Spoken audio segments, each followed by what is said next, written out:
국회 연구단에 백파일드 스님을 초빙해서 이렇게 공연 모시게 됐는데요.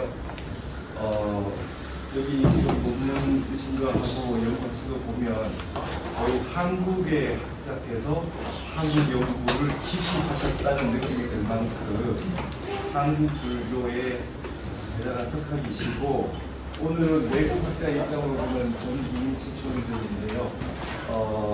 이 화랑사, 삼국문사, 그다음에 고려의 천태, 의천, 중여, 우리가 알고 있는 모든 그 한국 불교사의 주제들을 많이 깊이 있게 다뤄주셨던 그런 되게 석학이시니까 우리 선생님의 강의를 한국어도 잘 하신다고 하니까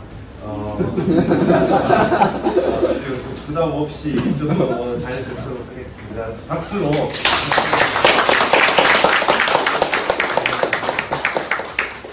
제가 한국말을 할 수 있는지 잘 할 수 있는지 여러분 잘 아시겠어요? 오늘 외국 학자의 입장으로 아니면 외국 학자 눈으로 보는 장기인 최치원장, 제가 리처드 맥브라이드예요. 미국 브리검 대학교 동아시아 및 근동아시아 본어과 과장이에요. 그리고 실다시 한국사, 한국학, 한국불교 가르치는 교수예요.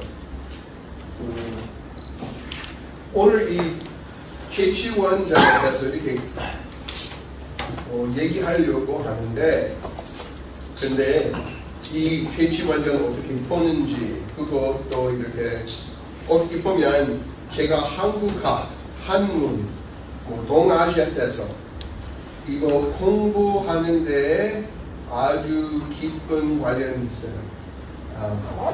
그래서 어떻게 보면 제가 이 최치원장 읽어봄으로써, 번역함으로써, 공부함으로써 그 동아시아 문화, 특히 아주 어떻게 보면 문인들의 높은 문화 같은 거 제가 알게 됐어요. 제가 처음으로 한국과의 관계가 일찍부터 이렇게 맺어졌어요. 제가 예수 그리스도 후기성도교회 선교사로 88 올림픽 때 한국에 도착했어요. 그때는 한국말 쫄깃하게 목이 눈물만큼 제가 열심히, 그리고 제가 부산 정규부에서 봉사했어요. 그래서 경상도사들이 그리고 제주사들이 좀 배웠어요. 그런 다음에 2년 후에 다시 미국에 가서 원래 경영학을 공부했어요. 공부하다가 무슨 회계학, 무슨 학습 시간을 해서 정말 싫었어요. 그래서 마음이 있는 한국학을 공부하게 됐어요. 제가 다니는 학교에서 한국말 공부하려고 하면 두 가지 코스가 있었어요. 한문 코스하고 문학 코스, 아니면 한국말 코스. 제가 아는 대로 한문 코스 했었어요. 물론 한국 사람이 가르치는 한국말로 된 그런 한문도 공부하고, 물론 중국말로 된 한문도 공부했어요. 하여튼 한문 공부하다가 계속해서 열심히 공부하지 않으면 다 잊어먹은 거예요. 요즘 이제 컴퓨터 때문에 한자 기억하기 힘들어요. 직접 보고 알 수 있겠지만, 근데 쓰지 않으면 쉽게 사라지는 거예요, 머릿속에서. 하여튼 1년 반 중국말 이렇게 한문 1년 반 정도 공부했다가 실력이 조금 있었어요. 실력이 조금 있더라도 계속 연구할 필요가 있었어요. 제가 여러분 잘 아시는 최남산 삼국 유사책 얻었어요. 그리고 물론 최남산이 이렇게 하여튼 박사인데 그분이 넓은 학문이 있어요. 그분이 여러 가지 이렇게 공부했는데 그 중에서도 제가 뭐 불암 문화론이나 뭐 그런 것을 읽었고, 근데 이 삼국유사 해제 이렇게 중요하고 그 책도 있었어요. 그 책 뒤에 후적에서는 신라 수의전 일문이 있어요. 혹시라도 여러분 잘 아시겠는데 그것은 진짜 좋은 거예요. 이렇게 한문 공부하는 사람에게 진짜 좋은 거예요. 왜냐하면 그 기사가 짧고 아주 힘들지 않아요. 그래서 그것을 읽기 시작했어요. 그래서 이 최남선이 이렇게 최남선 때문에 널리 사람들이 이렇게 그것을 볼 수 있었어요. 이 신라 수의전이란 정말 재미있는 책이에요. 제가 한문도 공부할 때 중국에 있는 지괴라는 소설, 쬐끄만 기사가 있는데 이상한 스토리, 뭐 귀신이라든지 여우라든지 뭐 문인이 이렇게 예쁜 이렇게 여우라든지 이렇게 말하는 그런 스토리가 있어요. 그런 얘기가 있는 거예요. 그리고 중요한 포인트가 짧은 거예요. 안 그래요? 하여튼 이 신라에서도 뭐 그런 것을 유행했다고 알게 됐어요. 물론 일찍 뭐 중국 남북 시대 때 이런 지괴 소설이 아주 유행했어요. 그 후에 당나라 때 정기라는 것도 이렇게 또 조금 더 길고 조금 더 이렇게 묘사도 많고 또 그리고 사랑 얘기도 좀 더 많아졌어요. 그리고 당나라 문인들 이렇게 물론 이곳은 대부분의 쓸 수 있는 사람들이 다 남자들이었는데 그 문인들의 입장 보여주는 그런 거예요. 그리고 사랑에 대해서 어떻게 생각하는지 알려주는 거예요. 안 그래요? 그리고 어떻게 보면 남자는 예쁜 귀신을 그런 것을 만나면 이것은 약간 이상하고 이렇게 조심해야 되는 그런 관계예요. 어떻게 보면. 안 그래요? 하여튼 한국에서도 그런 소설, 그런 스토리가 그런 전통 있었을 거예요. 그런 책도 많았겠지만 이제는 없어요. 그런데 조선 고려시대 삼국유사, 조선시대 태평통제, 필환잡기, 삼국사 서려, 대동문구 군업 등 여러 책에서 이런 조그만 일문이 있는 거예요. 신라 수의전 아니면 수의전이라는 책에서 이런 스토리가 있었어요. 한국 학자들 물론 너무 똑똑해요. 내가 할 수 없을 정도 이것을 잘 공부하고 근데 한국 학자들이 계속 그리고 어떻게 보면 기본적으로 사람들의 걱정이 작가 누구예요? 누가 썼는지 그것은 어떻게 보면 학자들이 어떻게 시작했는지 누구 때문에 이것을 우리가 못 받았어요 생각하는 그런 사람이에요. 그래서 이 신라 수의전이란 여러 가지 이렇게 신라 수의전 작가에 대한 여러 가지 학설이 있어요. 솔직하게 얘기하면 이 사람들의 학자들의 입장이 설명하기 약간 복잡해서 그리고 나에게 이것이 어떻게 보면 중요한 포인트 아닙니다. 그런데 제가 조금 얘기하도록 하겠어요. 나의 생각은 최치원전이란 있기 때문에 어떤 사람들이 이 아까가 신라 최치원이라고 이렇게 생각하는 거예요. 최치원이 중국에서 물론 그 과거 시험도 이렇게 합격하고 중국 정부에서 일하고 유명하게 됐어요. 황소 반란에서 유명하게 된 거예요.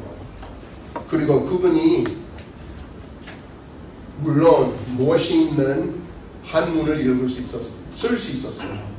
제가 그분이 쓴 저기 사산 비문 있죠. 유명한 사산 비문.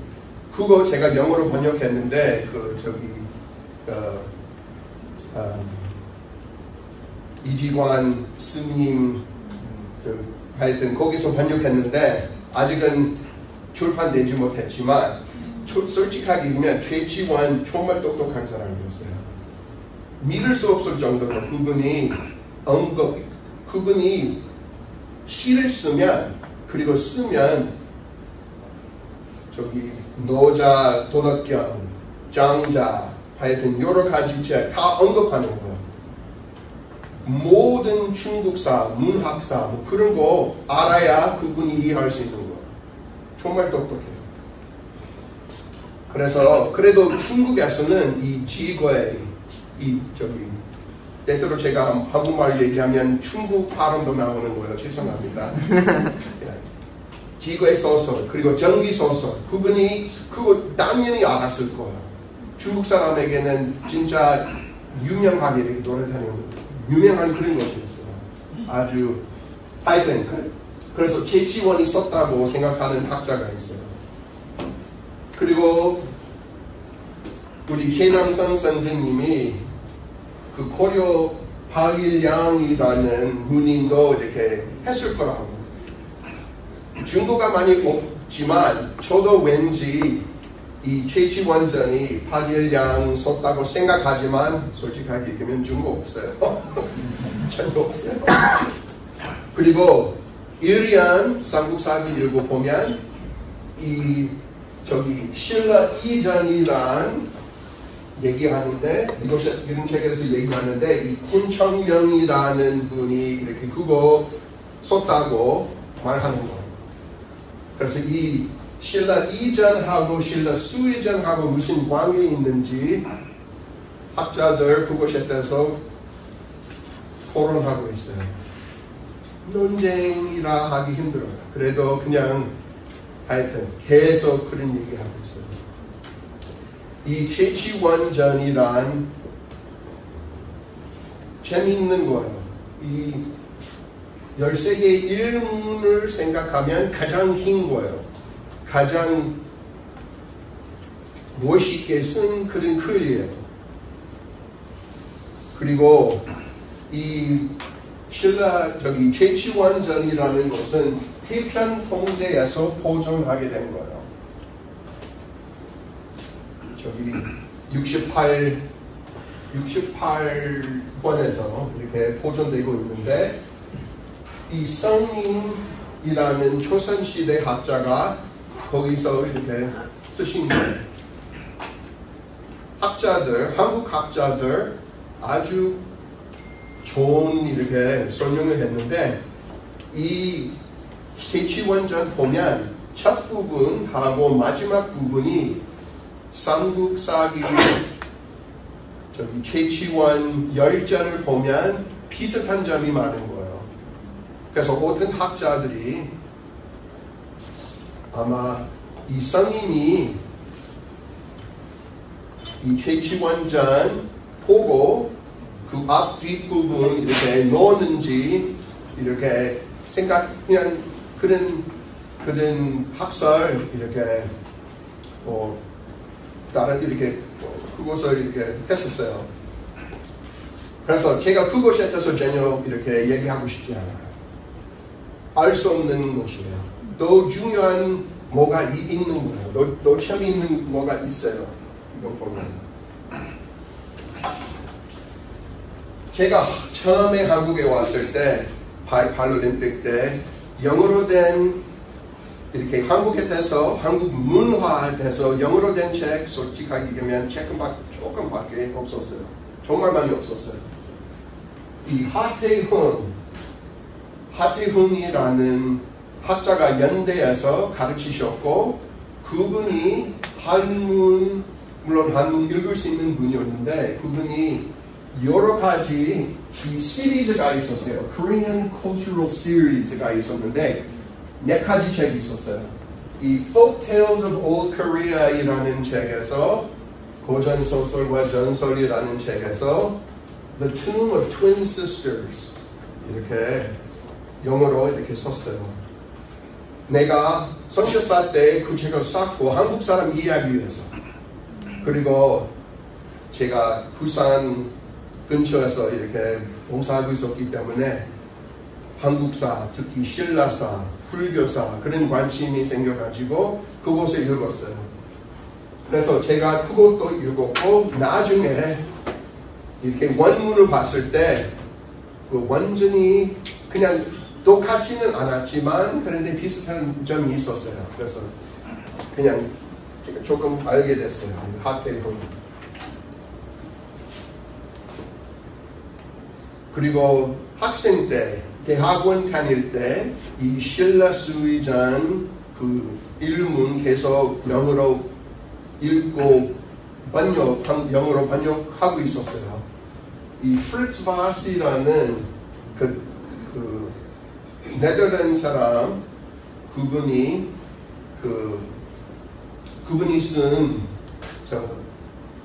논문 제가 읽었어요. 그분이 유럽에서 한국학 시작하는 분이었어요. 어떻게 보면 그분이 일본하고 한국말 이렇게 공부하고 라이든 대학교에서 1958년부터 1983년까지 가르치셨고 한국말 공부하는 사람들, 특히 유럽에서 공부하는 사람들 그분 밑에서 이렇게 공부했었어요. 그분이 제가 신라시에 관심이 있기 때문에 제가 신라사 그분이 이렇게 김유신 관련된 김유신전 아시다시피 삼국사기 열전을 보면 김유신 열전이 세 권이에요. 진짜 긴 거예요. 그래서 그분이 이것에 대해서 논문 2개 했고 그리고 삼국유사 삼국유사 보면 김유신 관련된 재미있는 전설이 많아요.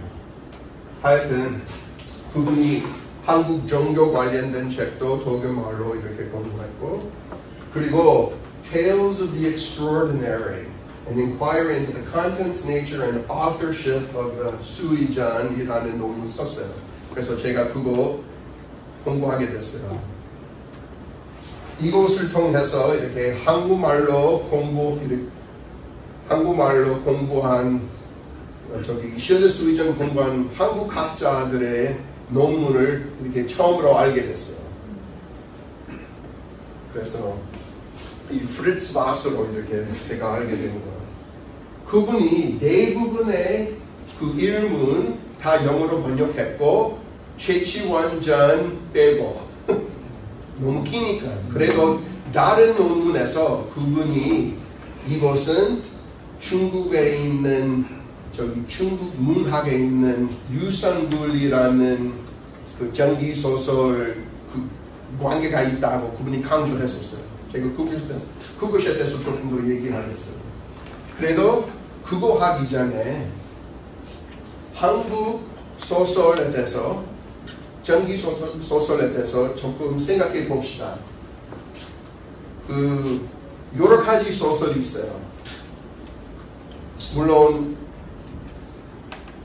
이런 종류가 어떻게 보면 약간 소양의 영향을 있다고 말할 수 있는데 그런데 우리 토론하기에 어떻게 보면 좋을 수도 있어요. 하여튼 애정 소설이란 있다고 생각하고 이렇게 말해주세요. 이성을 그리워하여 풀리는 마음, 사랑, 연정했다는 그런 얘기. 전기소설이나 지구에서 특히 전기소설 사랑과 선녀나 요정 또는 위신사의 사랑이에요. 내가 학생 때 선교사 때 그 후에 학생 때 홍콩 영화 많이 생각해. 아마 나만큼 나이가 있는 사람들 생각하면 홍콩 영화 생각하겠어요. 안 그래요? 그리고 그것에 대해서 조금 얘기하겠어요. 왜냐하면 제가 학자로서 직접적으로 이렇게 물론 그 시대 때 홍콩 영화는 옛날 전설 같은 그런 얘기 천녀 유혼이라는 그것이 진짜 유행했어요. 그리고 여러분 한국 사람들이 이제 한류 때문에 한국 배우가 너무 유명하다고 생각하지만 80년대 한국 사람들 홍콩 배우에 대해서 진짜 진짜 미쳤어요. 너무 좋아했어요. 그리고 그래서 어떤 면에서 이런 선녀, 요정, 귀신, 구미호라든지 생각하면 돼요. 그래요? 그리고 두 번째로 생각할 수 있는 사람과 사람 사이의 사랑이에요. 근데 사랑이라는 것은 물론 한국이나 중국이나 생각하면 다 중매 결혼이죠. 결혼이 얘기는 어떻게 보면 결혼하고 이렇게 사랑에 빠지고 결혼한 것이 아니고 결혼하다가 사랑에 빠지는 것이 그것이 진짜 사랑 얘기잖아. 근데 이거 빼고 특히 귀족, 특히 누님들에게 기녀 관련된 그런 사랑 얘기예요. 희생, 한국에서는 이 기녀는 희생으로 이렇게 생각하는 거예요. 그런 사랑 얘기예요. 어떻게 보면 오래 가기 이룰 수 없는 그런 사랑이지만 그런데 진짜 사랑으로 볼 수 있는 그런 거예요. 우리 스토리는 바로 그런 스토리예요. 근데 그래서 그 애정 소설이란 있다고 할 수 있고 그리고 그 외에는 위협 소설이란 있죠. 자기를 희생하면서까지 정의의 편에 서서 약자를 돕는 일, 또는 그런 기절에 관한 그런 얘기, 영웅 소설로 이렇게 표현할 수도 있죠. 어떻게 보면 그리고 솔직하게 요즘 한국을 생각하면 신뢰 영웅들 이렇게 요즘 인기가 없어요. 그런데 조선시대 때 김유신이라든지 이 흥부왕이 김유신이에요. 흥부왕 삼한전이라든지 하여튼 김유신 관련된 그런 소설이 엄청 많았어요. 조선시대 때. 삼국사기, 삼국유사 보면 김유신이 아주 중요한, 아주 유명한 그런 영웅이었어요. 그래서 어떻게 보면 그런 것이 있어요. 그리고 다른 영웅도 있어요. 어떻게 보면 저기 전우치전이란 있죠. 그리고 홍길동전, 홍길동전이나 전우치전 어떤 면에서 영웅 소설이지만 그래도 다른 종류도 다른 것도 있어요. 이 풍자 소설이란 있어요. 그래서 이 풍자는 사회나 인간의 부정적인 면 따위를 다른 곳에 핏대어 비웃으면서 폭로하고 비판함에 대한 그런 얘기예요. 제가 4월 학기마다 한국 전통 문학이라는 학습 시간을 가르쳐요. 몇 년 동안 제가 그 운명전이란 제가 가르쳤는데, 근데 작년에 제가 전우치전, 이 영화 아마 여러분 보셨겠죠? 이 전우치전 봤어요. 이 전우치전 읽기 정말 재밌어요. 왜냐하면 이 전우치가 이렇게 물론 이렇게 한국에서는 특히 조선시대 때 양반이 정말 우두머리였죠. 잘 살았지만 그래도 나쁜 짓을 한 사람 몇 명 있었죠. 이 전우치가 그 홍길동처럼 어떻게 보면 돈이 많고 그리고 교만 많은 그런 사람, 이렇게 그 사람들에게 이렇게 중요한 것을 가르치고 하여튼 이 풍자 소설. 그래서 이것도 있어요. 영웅이면서도 이런, 예를 들면 홍길동전 보면 그 스토리가 시작할 때 중요한 포인트가 그 소자 아니면 소월이 너무 힘든 상황을 이렇게 가리키는 거예요. 아무리 이렇게 아버지에게 아버지라 부르면 안 되고 어머니에게 어머니라고 부르면 안 되는데, 하여튼 그래서 그분이 아주 똑똑했는데 그래도 묘수를 얻을 수 없었어요. 그래서 그 본문 이 전우치전에서 또 다른 뭐가 있죠. 내가 가장 좋아하는 것은 이렇게 양반들 큰 파티 하는데 무슨 희생들 많은 집에서 전우치가 이상하게 모든 사람들의 모든 양반들의 와이프가 이상한 꿈을 꾸게 하고 그리고 남자들 그 찬식할 때 그분들에게 멋있는 여자들 바로 그분들의 와이프였어요. 그래서 남자들 정말 화난 거예요. 갑자기 자기 집으로 가서 와이프에게 가르치고 왜 그래 하여튼 그거 전우치 힘으로 그렇게 한 거예요. 약사 소설도 있어요. 인간 사회가 가져온 편찬의 모습 또는 그 기록. 어떻게 보면 그 영웅 소설하고 이 약사 소설, 김유신 관련된 그런 것이 많아요. 그리고 전기 소설이라는 게 있어요. 그래서 있을 수 없는 희한 일을 내용으로 한 그런 얘기. 아마 여러분 크모 신화 들어보셨겠죠. 크모 신화가 전기 소설집 이렇게 그것이 대표적인 한국의 전기 소설집이에요. 희하고 환상적인 색채가 지닌 그런 얘기. 그래도 크모 신화 있기 전에 이 최치원전이 있었어요. 어떤 면에서 최치원전은 물론 전기 소설이에요. 그리고 중국 학자들, 중국 전기 소설 공부하는 중국 학자들 최신에 나온 이 몇 권의 이렇게 그 전기 소설 문집 이 최치원전 들어가 있어요. 그리고 마지막으로 명혼 소설이라는 게 있어요. 명혼 소설. 그래서 생사를 달리하는 남녀 간의 관계를 다루는 그런 얘기예요. 살아있는 남자, 죽은 여자 사랑 얘기예요. 아니면 이것도 어느 학자들 시의 소설이라고. 이 시에 약간 표현이 좀 특이하죠. 산 남자와 죽은 여자의 사랑을 그린 애정 소설. 그래도 실내 수위전에서 몇 가지가 있어요. 물론 최치원전도 있고 그리고 수삽성남이라는 스토리도 있어요.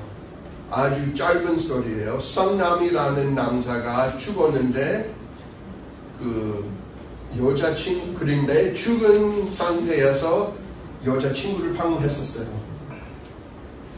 자기의 부모가 받아들이지 못한 여자친구에게 방문했고 그리고 이렇게 머리에서 성남이라는 그 가지가 있었는데 그 여자에게 주고 같이 그분의 집으로 가게 된 거예요. 담을 넘었을 때 그 남자가 사라졌어요. 나중에 그런데 그리고 그 집 사람들 아마 날 생각은 이 성남이라는 사람 진짜 와이프가 아마 아닌가. 그 여자에게 왜 왔냐. 그 남자 이렇게 만났다고 하여튼 드디어 관을 열고 그 성남이 있다고 그리고 남자가 다시 살아있게 됐어요. 그리고 20년 동안 100년 해로 했었대요. 하여튼 그런 얘기. 우리 스토리는 최치원전 여러 가지 그 다른 이름이 있는 거예요. 상료군이라도 상료군, 선료홍대 가 있어요. 또 삼국유사에서 아주 유명한 어떻게 보면 명혼 소설이 있어요. 이것은 도하녀 피현남이라는 그런 스토리예요. 안 그래요? 이 스토리에서는 그 신라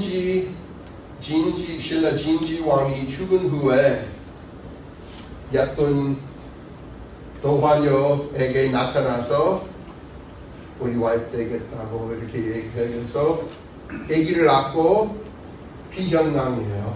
이 피현랑은 어떻게 보면 뭐 역사적으로 보면 저기 그 김춘추 아버지예요. 그 스토리예요.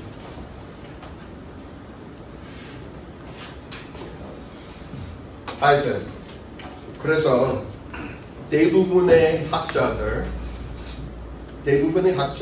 이렇게 저기 그 최치원전 보면 가장 비슷한 스토리가 이 유산굴이에요. 이 유산굴이 어떻게 보면 가장 오래된 소설이에요. 전기 소설이고 길고 이 유산굴이란 중국에서 소개됐는데 저기 이 장작이라는 분이 썼는데 그래도 이것은 중국에서 사라졌어요.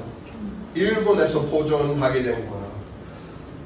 어떻게 보면 이것이 저의 입장이에요. 한국에서도 이 유산굴 있었을 거예요.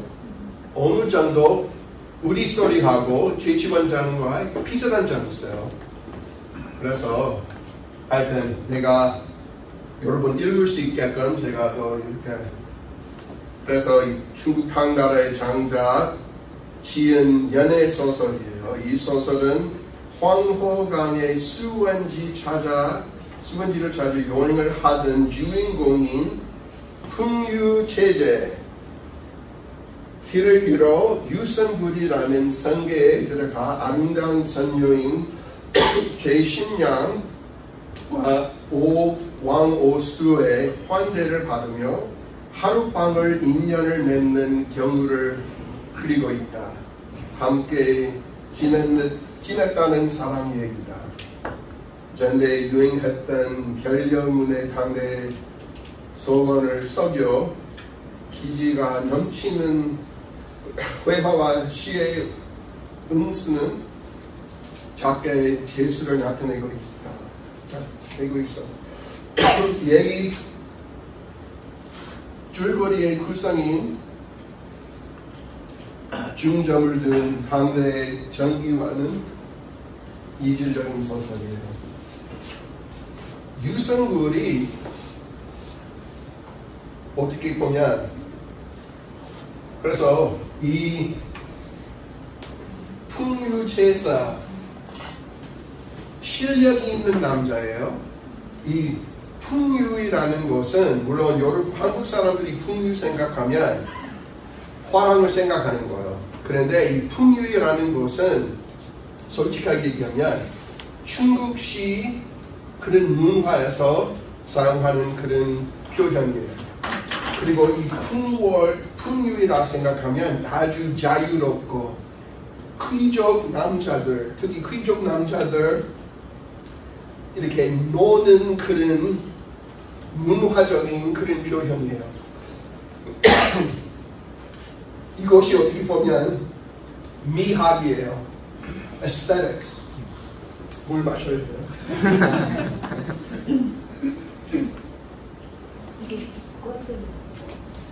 그래서 이런 여자들 어떻게 보면 선녀들이에요. 우리 스토리에서는 이 여자들 선녀 아니에요. 이 남자와 여자가 이렇게 얘기함으로써 이 인연을 맺는 경우는 이렇게 특이한 표현이에요. 그냥 아주 깨끗하게 이렇게 이 남자가 여자들하고 같이 살려고 하는 그런 것이에요. 솔직하게 얘기하면. 근데 좋은 관계를 맺으려고 하는 그런 거예요. 그리고 그분들 서로 시 쓰고 그리고 깨끗하게 똑똑하게 이 남자가 위트가 보여주는 그런 거예요. 어느 정도 이렇게 이 두 여자하고 이렇게 시를 쓰고 보내고 납시도 쓰고 하여튼 이런 관계가 있는데 우리 스토리와 그곳은 어떻게 보면 비슷한 거예요. 그리고 두 여자와 한 남자가 있는데 그렇기 때문에 많은 학자들 비슷한 점이 있고 비교적으로 이렇게 공부하는 거예요.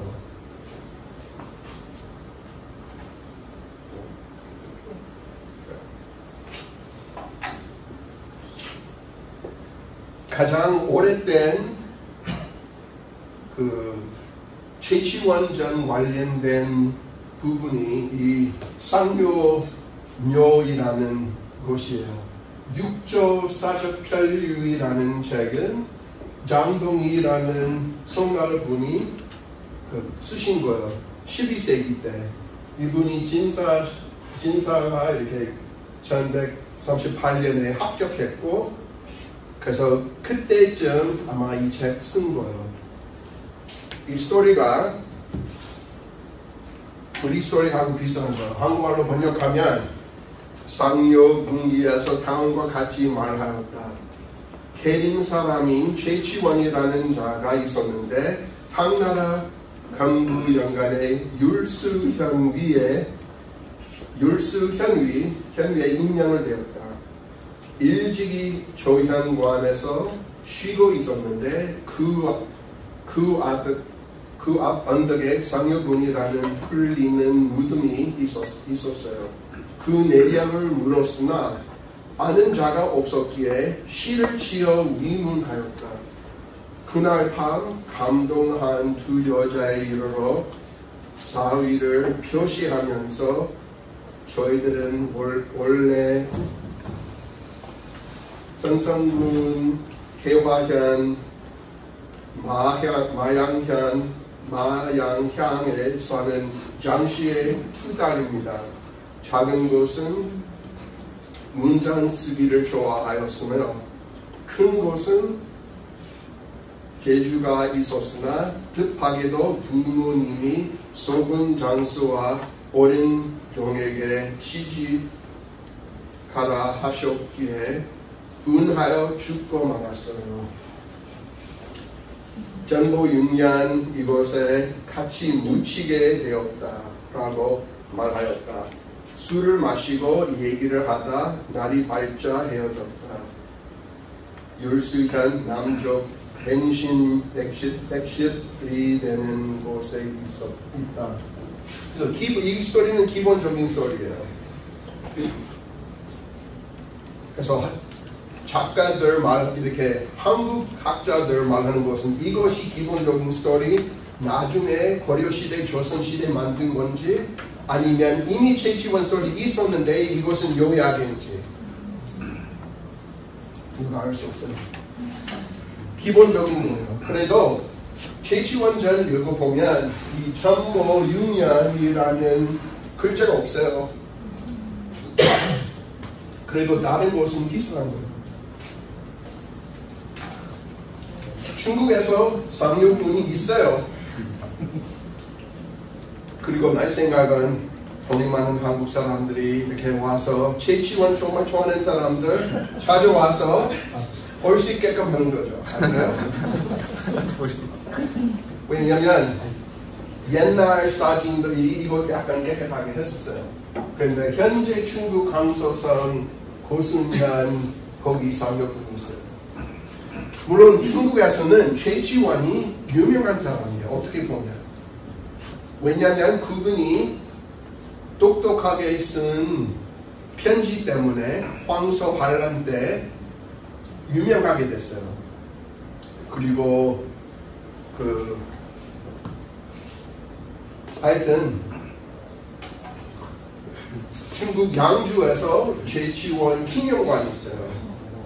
아마 물론 우리는 알 수 없겠지만 다시 중국에 갈 수 있을지도 모르겠지만 요즘 세상 보면 솔직하게 얘기하면 제가 중국통 많이 가지고 있었는데 옛날에 코비드 있기 전에 1년에 2번씩 중국 가서 저기 학교에 저기 학술 대회 다녔거든요.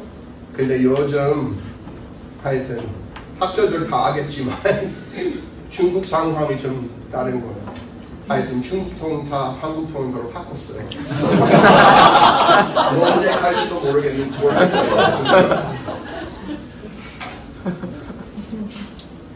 하여튼 이제 조금 우리 스토리 봅시다. 그래서 최치원전의 등장인물 봅시다. 물론 최치원 그리고 기본적으로 이 스토리가 그분이 중국 가고서 과거 시험 바로 합격한 뒤에 묘수를 받았어요. 그래서 그분이 율서의 현의 그런 지위를 받아가지고 남중국에 있어요.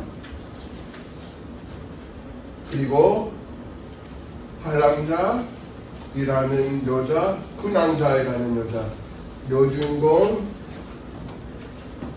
자군자 이렇게 붉은 치마를 입는 붉은 치마 하여튼 붉은 치마를 입는데 그래서 그런 이름도 있고 이 여자가 소금 장사에게 결혼하게 된 거예요. 한 있어가지고 이렇게 미리 죽은 거예요. 그리고 그 남자가 여주인공 홍수자 붉은 소매이라는 이름 그리고 자산님 하여튼 이 여자도 이 두 여자다 정말 이 어떻게 보면 재밌는 거예요. 이 두 여자가 문인하고 벼슬 있는 남자하고 결혼하고 싶었어요. 안 됐기 때문에 화를 내서 죽은 거예요. 안 그래요? 유산굴과의 완전히 다르죠. 안 그래요? 그 남자가 그 풍류 제사 똑똑한 남자이지만 약간 플레이보이 기질이잖아요. 최치원이 벼슬 있는 남자예요. 그분이 진짜 결혼할 만한 그런 사람이에요. 안 그래요? 그래서 어떻게 보면 이것이 신라 시대 것인지 고려 시대 것인지 그 문인 아니면 벼슬 있는 사람이 중요하다고 그 한국 그 시대의 한국 사회는 그런 남자가 가장 좋은 남자예요. 안 그래요? 여자들 돈이 있는 집에서 왔는데 돈이 있는 이 소금 장사가 진짜 돈 많겠죠. 그런데 그 여자가 한문이 있었기 때문에 우리가 보겠는데 한문이 있어서 그런 남자하고 결혼하고 싶었어요. 중국에서는 돈이 있으면 학교도 다니고 이렇게 공부할 수 있는데 복잡한 것은 한국에서 어느 정도 이렇게 돈이 있는 여자들이 한문을 파는지 안 파는지 알아내기 힘들어요. 신사임당이 한문을 받았죠. 왜냐하면 율곡 선생님에게 가르치셨잖아요. 그리고 아버지도 일찍 돌아가시고. 그런데 어느 정도 그리고 조선시대 때 허난설원이라는 그 시인도 그 여자도 저기 학문이 있었는데 그래도 물론 그 규원이라는 시 읽어보면 이렇게 남편이 제주도 사람이었는데 약간 플레이보이 기질이라서 일찍 죽은 거예요. 자기가 요즘 저희 와이프가 제가 31살 때 결혼했고 우리 와이프 32살이었어요. 이 호난설원이 29살 때 날생 기억하기로 죽었어요. 자기가 이미 늙었다고 그랬다고 그렇게 얘기한 거예요. 요즘 한국 여자 남자들 35, 6, 40살 때 결혼하잖아요. 하여튼 너무 하여튼 이 두 여자 재밌는 거예요. 팔랑자, 군왕자, 이렇게 이 팔자하고 글자가 사람들의 운명 관련된 글자예요. 동양에서는. 그래서 완전히 왜 그렇게 했는지 모르겠지만 그래도 아마 내 생각은 작가가 그렇게 생각하는 거죠. 팔하고 이렇게 이나 뭐 그런 것은 하여튼 팔 관련된 그런 것이 많잖아요. 이렇게 사주팔자 생각하고 하여튼 그리고 지금이라는 분이 그 두 여주인공의 10이에요. 그래서 처음에 만날 때 최치원이 산책하고 있어요. 일하고서 상여분도 보고 이 상여분이란 누구 것인지 물어보고 그냥 시 낙서를 했잖아요. 시로 낙서하면 중국에서는 괜찮아요. 시 쓰면 다른 것은 안 되고 근데 시 쓰면 돼요. 하여튼 우리가 알아보는데 이렇게 지금이 이렇게 멋있는 시 썼기 때문에 지금이 나타나서 그분들하고 이렇게 대화하기 시작하고 중매 어떻게 보면 이렇게 중매가 없어요.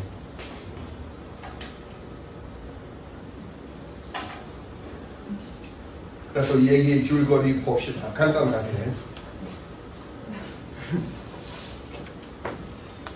최치원이 당으로 유학을 가서 과거에 급제한 뒤 율수의 현위에 임명된다. 현위의 임무를 수행하기 위하여 남쪽 경계에 있는 초현관. 이 초현관이라는 것은 약간 내가 이것을 읽어보고 한국에 있는 지편전이란 이렇게 유명한 유교 학자나 뭐 그런 유명한 학자들의 그런 관으로 이렇게 내가 보는 거예요.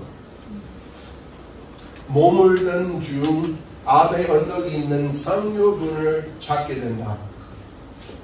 이 초현관 앞에서 상여분을 만들었다는 여자들 그런 남자하고 결혼하고 싶었기 때문에 거기서 묻었잖아요. 최치원 같은 멋있는 사람을 기다리면서 몇 년 넘어서 그렇게 했겠죠. 무덤의 성문에다 죽은 두 여인을 꿈에라도 만나고 싶다는 내용의 시를 썼어요.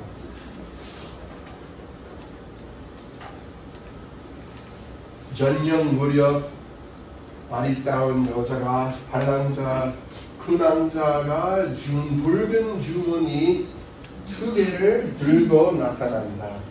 나타난 사람이 바로 그 취금이에요. 이 주머니에는 두 여인의 납시가 들어있었다. 시의 내용은 최치원이 만나자는 계획에 응낙하는 것이었다. 신부름온 여자는 두 여인의 시녀로 이름을 지금이라 하였다. 그래서 주머니, 이것이 복주머니예요. 이 주머니 이렇게 요즘 여자를 만나면 우리 큰아들 고등학교 고3 이렇게 졸업했어요. 대학교를 시작하겠어요. 요즘 사람들 만나면 뭐 이렇게 제목은 뭔지 이렇게 물어보잖아요. 그냥 텍스트 보내도 되느냐고 이렇게 물어보잖아요. 아니면 스냅챗, 내가 스냅챗 없는데 스냅가 여러분 아시죠? 스냅은 뭐냐 이렇게 물어보면 영어로 그렇게 What's your snap? 그렇게 젊은 사람들 그렇게 하는 거예요. 옛날에 훨씬 더 이렇게 사람을 만나려고 하면 아주 좀 더 좋은 모습을 볼 수 있죠. 하여튼 이것이 그 시예요. Right? 누구의 집 2달이 묻혀있는 이 무덤인가? 적적한 황천문에서 가는 봄을 얼마나 원망하는가? 모양과 그림자 시냇물에 비치는 달에 부질없이 남아있고 이름을 묻은 먼지에게 묻기 어렵도다. 꽃다운 정이 혹흑한 궁 속에서 남아 통하기를 허락한다면 기나긴 밤에 이 나그네를 위로함이 어찌 해로울 것인가? 메론 요관에서 만약 은우의 밀회를 한다면 그대와 더불어 낙심불을 이어 부르리로다.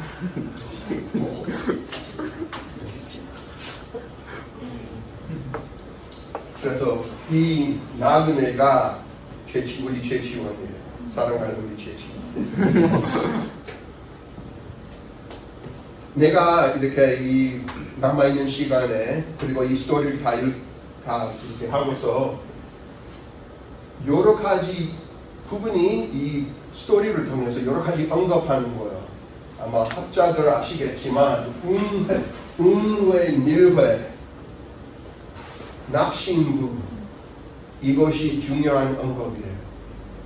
이런 언급을 통해서 이 최치원전이 최치원의 중요성을 제가 그것을 강조하고 싶어요. 내가 이 스토리 읽어봄으로써 이것은 어떻게 보면 한국과 중국 문학의 진짜 중요한 속이에요. 한국에서는 똑똑한 사람들 항상 중요한 것을 언급하고 있어요.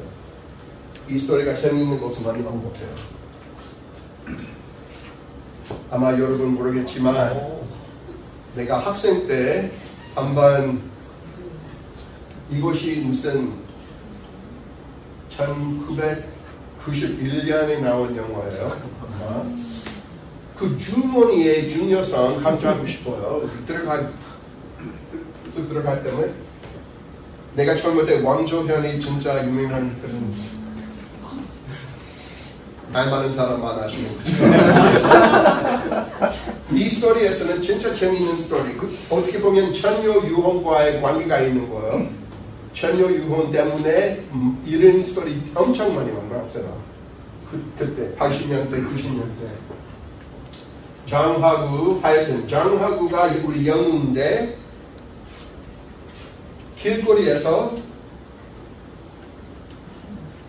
나쁜 상왕,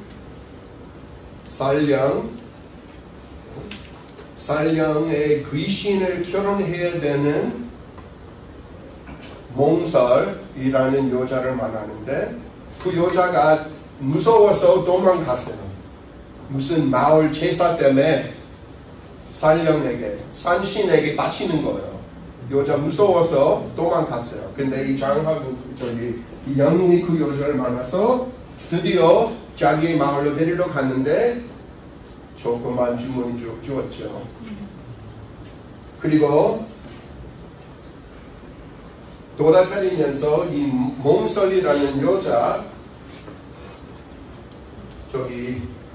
나쁜 여장 만났어요. 그래도 살려주었기 때문에 호호하기로 했었어요. 하여튼 나중에 우리 영웅이 그 여우를 이렇게 만났는데 치료를 준 거예요. 상처를 치료해주고 그 여자도 그 남자한테 관심 있어요. 남자가 이 몽설이 준 주머니 보고 자기도 청아이라는 이름 그 사람 이렇게 지어줬는데 이 여자도 청아이라는 자기의 이름 있는 주머니도 주었어요. 그래서 이 두 남자가 이 두 여자에서 어떻게 해야 되나.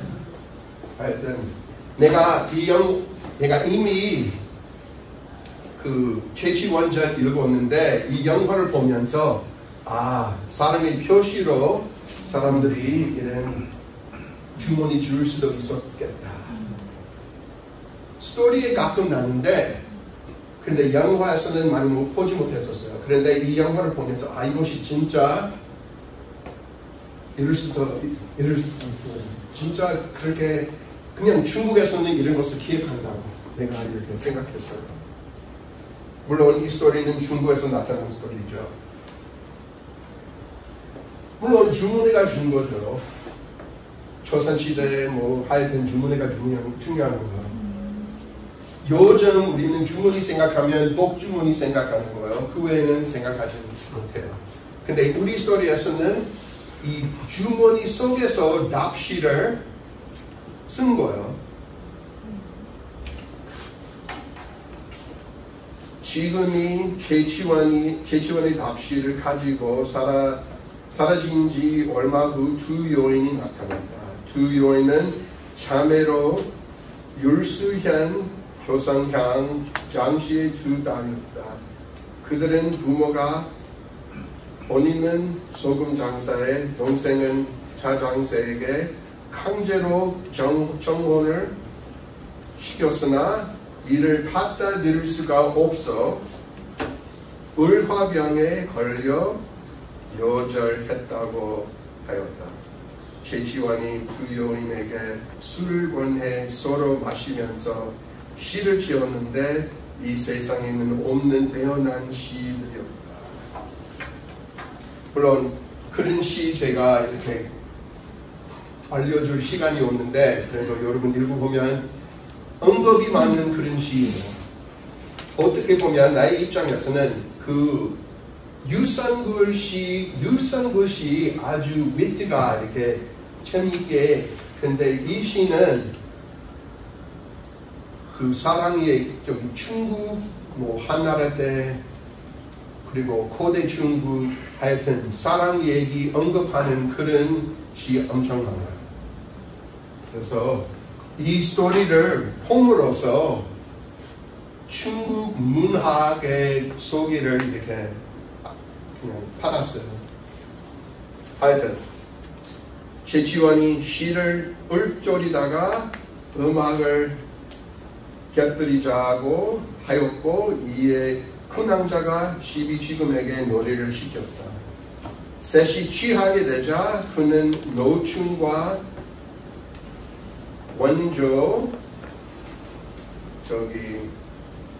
원조의 경우를 들면서 두 여자에게 연분을 맺자 하였다. 두 여인은 순임금과 주여도 두 여인을 받아들였다며 허락하였다.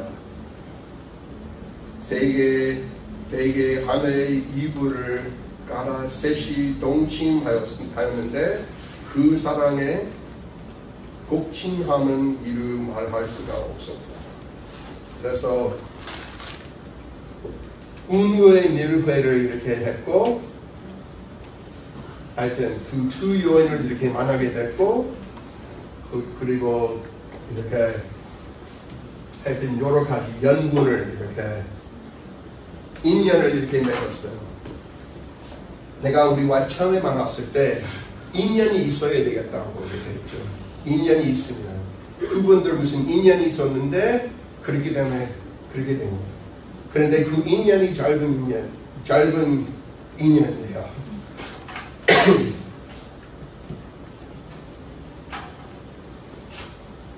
그는 살아있는 미인의 대풀은 되지 못하고 무덤에 죽은 여인들을 켜안게 되었음을 탄식하며 이를 희연으로 돌렸다. 달이 지고 닭이 울자 두 여인이 떠나면서 장려군에 다시 오게 되면 무덤이나 잘 보살펴 달라고 청하면서 이별하였다. 최치원은 그날은 아침 무덤가로 가서 탄식하며 장문의 시를 읽고 자신을 위로하였다. 옛날에 남자 기분이 나쁘면 킹 시를 썼어요.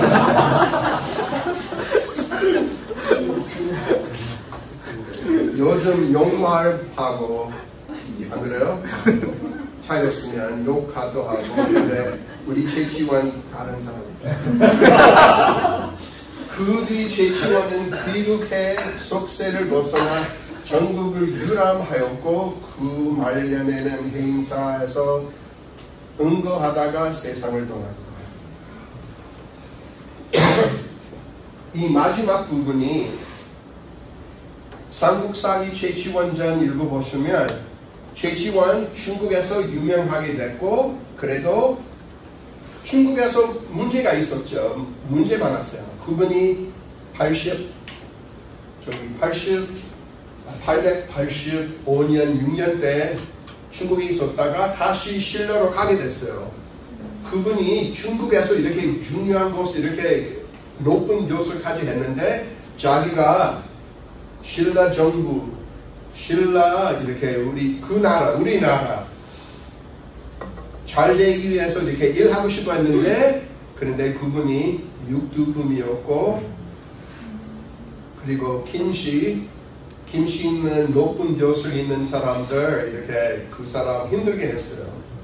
기분이 나빠서 그냥 떠났어요. 이 스토리에서는 두 여자 잃어버렸기 때문에 어떻게 살수가 있어요. 다시 신라로 가서 이렇게 행사에 갔었죠. 그 이유가 이렇게 정부 때문에 기분이 나쁜 것이 아니고 여자들 때문에 기분이 나쁜 안 그래요? 그래도 재밌어요. 그리고 이 마지막 부분이 삼국사기 열전 최치원 열전의 부분과 비슷해요. 똑같지는 않지만 비슷한 거예요. 그래서 아까 내가 얘기했는데 어느 학자들이 성인이 그것을 이 앞부분하고 뒷부분 고쳤는지 하여튼 궁금해요. 자, 제가 그래서 초자의 학문이 이렇게 이 스토리 읽어보면 그분이 언급이 엄청 많아요. 이분이 최소한 문선이라는 책 공부했어요. 이 문선이란 특히 신라 시대 때, 고려 시대에도 꼭 알아야 될 그런 책이에요. 여러분 아마 통문선이란 들어보겠죠. 조선 시대 때 통문선을 이렇게 만들었는데, 그런데 유명한 시 그리고 물론 여러 가지 시 종류가 있는데 부이라는 시도 있어요. 이 부도 하여튼 다 있어요. 그리고 사랑의 시도 이렇게 옥대 신령이라는 책도 이 스토리 읽으면서 최치원전 쓴 분이 최소한 이름 알았고 그리고 여러 가지 다른 책 다 알았어요. 특히 아마 태평광기라는 있는데 여러 가지 전기, 지구에 그런 것 다 실려 있는 그런 책이에요. 그런 것도 많이 알고 있었어요. 그래서 중국에서는 이렇게 이것도 한국에서 마찬가지겠어요. 문선을 열심히 공부하고 알면 이렇게 과거 합격하는 것도 거의 단이라 그런 표현이 있어요. 몇 가지 중요한 언급을 봅시다. 중국 문학 보면 이렇게 특별한 인연 맺는 그런 것을 생각하면 운우회라는 표현이 써요. 운우회. 이것은 중국 춘추시대 초나라에서 이렇게 나타난 스토리예요. 송옥이라는 시인이 몇 가지 후이라는 시 이렇게 썼어요. 고당부 그리고 신묘부. 이 신묘는 중국 무산 신묘였다는 그런 시예요. 그 초나라 왕이 무산에 가서 운우가 이렇게 크름하고 비가 이렇게 내리면서 이렇게 여자 이 신녀를 만나게 된 거예요. 그래서 이런 표현이 사랑의 표현이에요. 한국이나 중국 문화에서는 여러 가지 이런 표현이 있어요. 운우의 정, 운우지락, 무산지몸 하여튼 이런 표현으로 이렇게 남자와 여자 이렇게 인연을 맺는 좋은 만남하는 그런 얘기예요. 그래서 이것이 신녀 관련된 언급이에요. 제가 이 스토리 읽어보면서 이거 알게 됐고, 내가 고전 한국 문학 가르치면 미인결곡이라는 그 조선시대 시를 학생하고 같이 읽는데 비슷한 그런 표현이 많아요.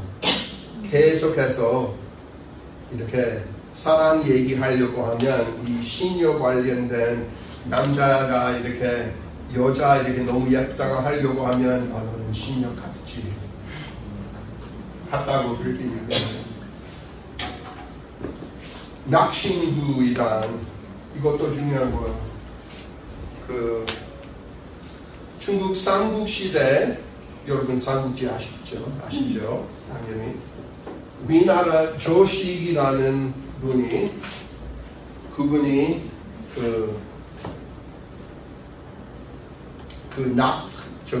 낙수에서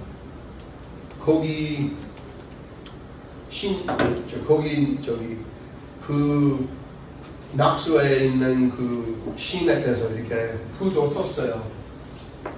어떤 학자들이 그 낙신이라는 신이 복희의 딸 봉비라는 사람으로 이렇게 보는데, 그런데 중국에서는 또 다른 그 이론이 있어요. 또 다른 스토리 있어요. 그 이설이 있다고. 이 낙신전이라는 있거든요. 그 약간 전기 소설이에요. 그리고 이 남자가 이 조식이 알고 있었던 정말 예쁜 그 견왕후가 있었는데, 이 견왕후가 221년에 죽었어요. 이 스토리에서는 그리고 이 청경부 이 낙신부가 처음으로 청경부이라는 이름이 있었어요. 그리고 이 청경부는 이 견왕후에게 너무 예쁘다고 이렇게 쓰게 되었고 그런 관계에 있어요. 하여튼 이 낙신이 예쁜 여자, 예쁜 귀신. 어떻게 보면 그 낙신이 홍비라면 복희 이것이 진짜 뭐 중국 시조라고 생각할 수 있는데, 중국 시조의 딸 그 낙수의 신도를 이렇게 볼 수 있는 그런 거예요. 그래서 아마 두 가지일 수도 있는데, 그런데 돌아가신 예쁜 여자를 생각하면 이 낙신전과의 관계가 있을 수도 있죠. 그렇게 보면. 그리고 그 제7원의 첫 번째 승시 볼 때 그분이 낙신부를 이렇게 또 하고 싶다는 거예요. 이렇게 완성하고 싶다는 거예요. 그래서 어떻게 보면 제7원이 그 두 여자들이 약간 그 낙신과의 관계가 있다는 거예요.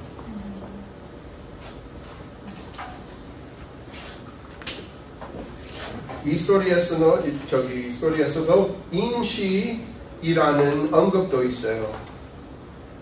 임시. 중국 전기에서는 임시라는 스토리가 진짜 유명한 스토리. 영어로 Run the Fox Fairy라고. 이 Run이라는 여자가 여우였어요. 여우. 그리고 보통 중국 스토리 보면 여우들이 남자들에게 해로운 것이죠. 남자의 끼를 다 뺏으려고 하는 거죠. 이 뺏어 먹고 오래 살고 이렇게 또 변할 수 있는 그런 거예요. 그런데 이 임신은 어떻게 보면 나쁜 짓을 했긴 했지만, 그런데 남자를 좋아하게 되는 거예요. 제가 그 스토리 조금, 그래서 임시전은 중국 당대의 전기소설로 작가는 신기재예요. 당현종 첨보연간을 시간 배경으로 하는 여자 여고의 임시와 소생 정육의 사랑을 다룬 판타지 소설이에요. 판타지. 여자 여고인 임시는 정자 정육과 함께 하룻밤을 보내게 됩니다. 다음날 정자는 임시가 요괴라는 사실을 알게 되지만 그녀를 잊지 못하고 다시 만나기를 기대합니다. 10일 후 임시와 재회한 정자는 위엄의 도움을, 이 위엄은 그분의 친구, 위엄의 도움을 받아 그녀와 동거합니다. 위엄은 임시가 절색이라는 소문을 듣고 욕을 보이려 하지만 곧 잘못을 뉘우치고 두 사람과 친구가 됩니다. 정자는 임시 덕분에 부자가 되지만 임시의 불길한 예언을 듣지 않고 함께 길을 떠나다가 눈앞에서 임시를 잊는 것입니다. 이렇습니다. 이후 정자는 위엄에게 임시의 정체에 대해서 털어놓고 그녀의 죽음을 함께 슬퍼합니다. 하여튼 기본적으로 그런 스토리예요. 그래서 하여튼 그런 언급이 있는 거예요. 그리고 여러분 잘 아시는 상하 아니면 항하 달의 신이에요. 보통 이 상하는 원래 남편이 후예였는데 이렇게 후예가 소왕모에게서 불사약을 정하였는데 받았어요. 와이프 항아가 이것을 훔쳐가지고 다른 나라로 도망갔어요. 그래도 이 항아가 이렇게 예쁘고 그리고 이렇게 오튼 스토리에는 달에서 이렇게 모습을 변하게 됐다고 하는데 그래도 이렇게 도나간 그런 여자라는 언급으로 볼 수 있는 거예요. 다시 만날 수 없는 그런 여자로 볼 수 있죠.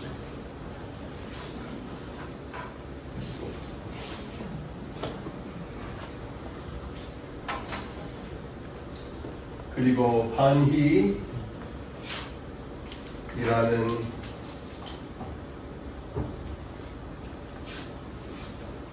한희라는 그 여성도 있어요. 이 여자가 실력이 있는 여자예요. 이 두 여자가 실력이 있어가지고 그런데 실력이 있는 남자하고 결혼하지 못한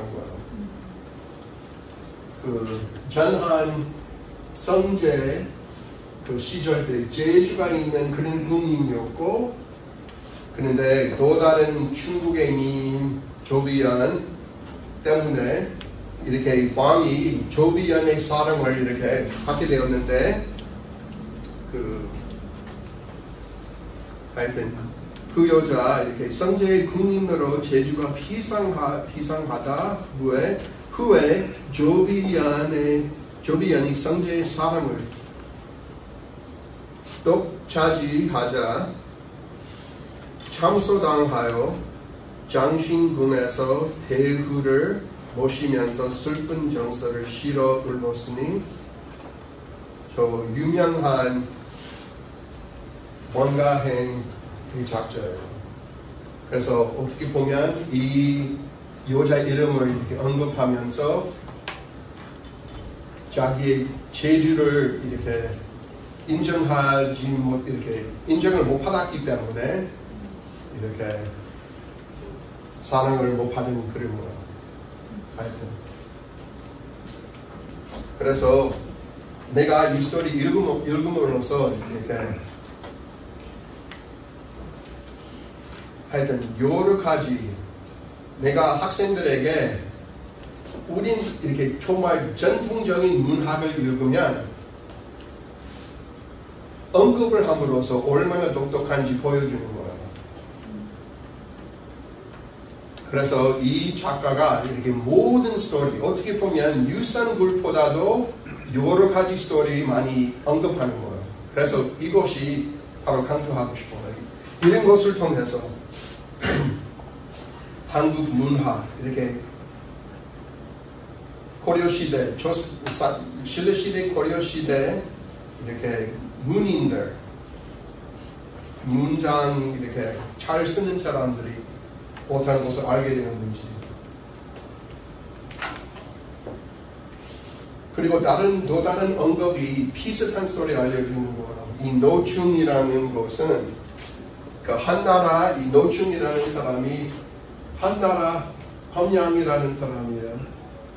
최소구의 딸 무덤 곁에서 이 사람이 사냥을 하다가 그리고 여자의 영혼을 이렇게 만나게 된 거예요.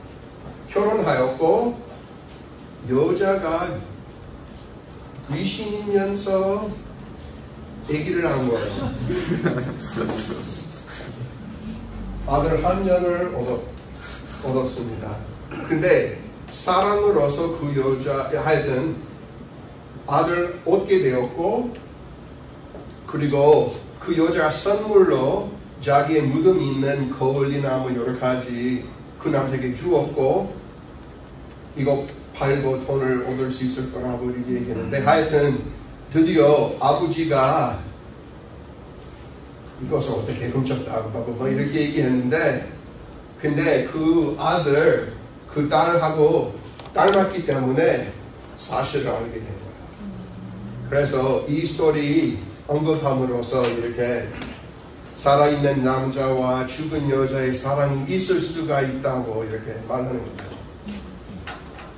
이 스토리가 수신기에서 이렇게 자주 볼 수 있는 그런 스토리.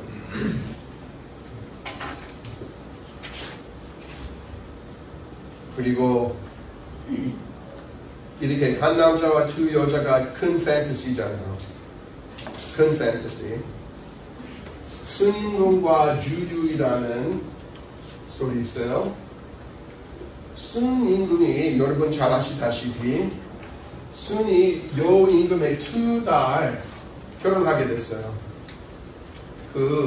아시다시피 순이 아버지가 정말 좀 힘든 사람이었고 그리고 여임금이 진짜 좋은 사람을 찾으려고 했었어요. 진짜 좋은 임금 이렇게 찾아가야 되는데 그래서 이 남자가 아버지가 좀 힘든데 그래도 욕도 하지 않고 그래서 이 남자 이렇게 시험하도록 하겠어요. 우리 두 딸 그분에게 시집하게 하고 왕이 되도록 하였어요. 그래서 이곳은 이런 언급이 한 남자는 두 여자 참에 결혼하게 된 그런 스토리. 그리고 삼국시대 오나라 주유가 아마 삼국지에서 아마 여러분 아마 그분 만났을 거예요. 어떻게 보면 약간 화랑같이 생겼잖아요. 그분이 건의 중남장으로 송권을 떠나 조조를 적벽해서 크게 무질렀어요. 당시 동로에서는 효단의 두 딸을 대교와 소교가 최고 미인이었는데 대교는 손셋, 소교는 주유와 결혼하였습니다. 근데 어떻게 보면 우리 스토리에서는 주유가 둘 다 결혼했다는 이해가 있어요. 그래서 제가 조금 헷갈려요. 이곳은 그래도 그 두 자매가 이렇게 그렇게 된 거예요. 하여튼 이런 언급함으로써 이 스토리 이렇게 어떻게 보면 중국 문학 이렇게 중국 문학의 속이에요. 그리고 한국 뭐 신라 시대인지 고려 시대인지 모르겠지만 문학을 진짜 잘 알고 그리고 스토리로서 언급함으로써 이런 것을 다 이해할 수 있다고 이렇게 중요한 포인트를 이렇게 강조할 수 있어요. 마지막으로 천녀유혼이라는 스토리에서 이렇게 그 셋이서 같이 시간을 즐기면서 이제는 영화관이나 뭐 그런 곳에 갈 할 수 없죠. 댄스 파티 할 수 없죠. 옛날에 사람들이 이렇게 즐기려고 시간을 즐겁게 하려고 하면 같이 씻는 거예요. 그래서 우리 책에서는 키리안이라는 표현 사용하는데 키리안 그것은 그래서 이것이 페율이라는 한시 생각할 수 있어요. 한시의 10시에서는 이렇게 한 사람이 2줄 쓰고 다음 사람 또 쓰고 그래서 키리안은 누가 시작하고 다음 사람 이렇게 쓰고 또 쓰고 계속 쓰는 거예요. 그래서 12구까지 그 천녀 유혼에서는 그 남자가 그 여자 귀신하고 이렇게 사랑을 나누고 같이 씻는 거예요. 그래서 이것은 그 하여튼 이 영화에서는 영웅이 그 죽은 여자에 대한 그림을 얻게 됐어요. 그 그림에다가 이렇게 사랑 시를 썼어요. 우리 스토리에서는 여러 가지 하여튼 여러 가지 언급을 쓰는 그런 시 썼어요. 그래서 하여튼 이 최치원전으로 귀족 아니면 학문이 있는 사람들이 어떻게 시간을 즐겁게 보냈는지 그리고 얼마나 학식을 이렇게 보여주는 그런 방법도 이렇게 알 수 있게 됐고 그리고 어떻게 보면 문인의 문화가 우리가 이해할 수 있는 그런 거예요.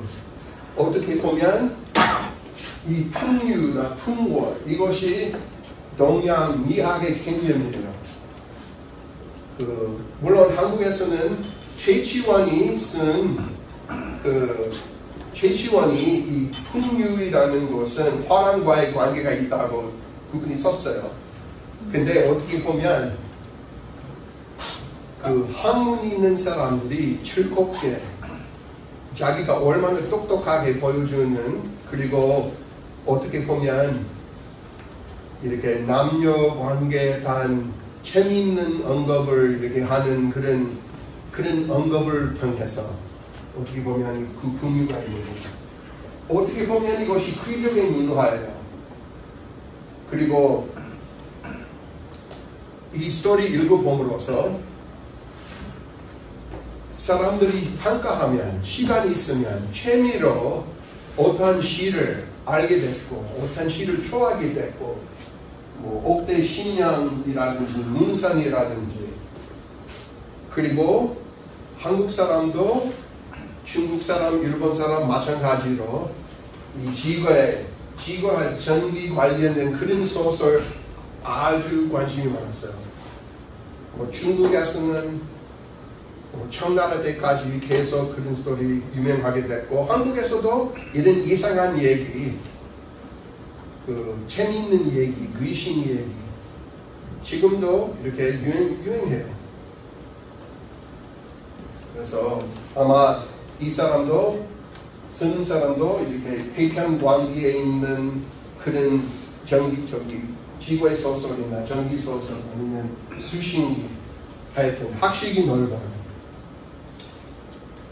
하여튼 내가 이 최치원전으로서 이렇게 동양 사상이라든지 동양 문화라든지 그리고 옛날 삼국시대,唐나라 때, 고려시대 학식이 있는 사람들이 어떻게 사랑에 대해서 표현했는지 알게 된 거예요.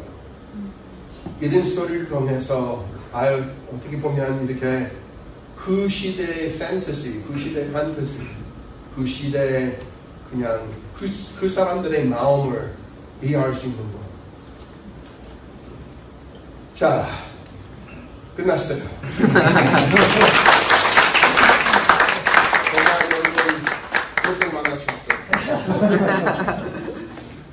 너무나 멋진 강연을 해주신 우리 맥파레그 교수님께 또 다시 한번 박수 부탁드립니다. 처음에 선생님께서 이러셨어요. 최치원 선생을 언급하면서 믿을 수 없는 똑똑한 사람이다. 근데 지금 보니까 선생님이 믿을 수 없을 만큼 한국에 대해서 너무나 잘 아시고 이 중국 문화나 지금 여기 있는 최치원 선생의 최치원전회라고 하는 걸 설명해 주시기 위해서 중국에 있는 모든 문학 작품들 다 지금 소환해 하셨어요. 그걸 그렇게 재밌게 내주셨는데 저도 출가하기 전에 이 태풍광 번역하다 출가했거든요. 여기에 있는 전기가 기별할 기자예요. 그래서 우리나라에 있는 모든 스토리 라인이 중국에도 있었고, 근데 선생님께서 말씀하신 것은 이 최치원전 안에 중국에 있는 모든 전기나 지배소설의 양상들이 다 담겨 있는데 중국 거보다 더 다채롭다는 말씀을 해주신 거예요. 그래서 굉장히 대단한 거고, 또 선생님께서 굉장히 잘 한국인이 가장 이 지배나 전기에 있어가지고 가장 우리가 많이 접했던 게 천녀유혼이라는 영화였어요.